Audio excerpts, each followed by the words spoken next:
আইছি সকালে। ওনার ওই আমরা সম্পাদন যাই 3টার সময়, রাত্রি 3টা।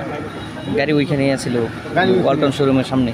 ওইখানে আছে ওই সেরা যে মোবাইল দেখতেছে, এরপর দেখা যায় সাইডে মোড় আগুন করে সেরার মারে ওই জালনা দিয়ে ফেলাইছে, মানে ওই আগুনেরই দিয়ে ফেলাইছে।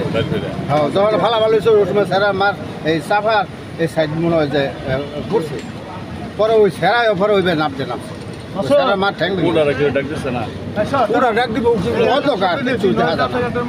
সাইডে মোড় আগুনে অন্ধকার হয়ে গেছে, ভিতরে অন্ধকার না, ভিতরে অন্ধকার, ধোঁয়ায় অন্ধকার হয়ে যেত না। বাসার পয়সা তেনা বেসালি আর একটা গ্যাস মেস লাগাই দিয়ে দৌড় দিচ্ছে ওটা নিচে তো আবার ওই যে সিসি ক্যামেরা দেখতে পুলিশই নিচে।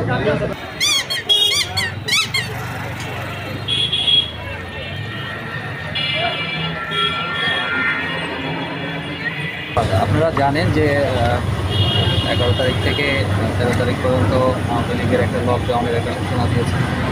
আওয়ামী লীগ এবং আওয়ামী লীগের অঙ্গ সংগঠন এবং তার সাথে তাদের নিষিদ্ধ সংগঠনের সদস্যরা বিভিন্ন ধরনের নাশকতামূলক কার্যক্রম করার জন্য বিভিন্ন সোশ্যাল মিডিয়াতে তারা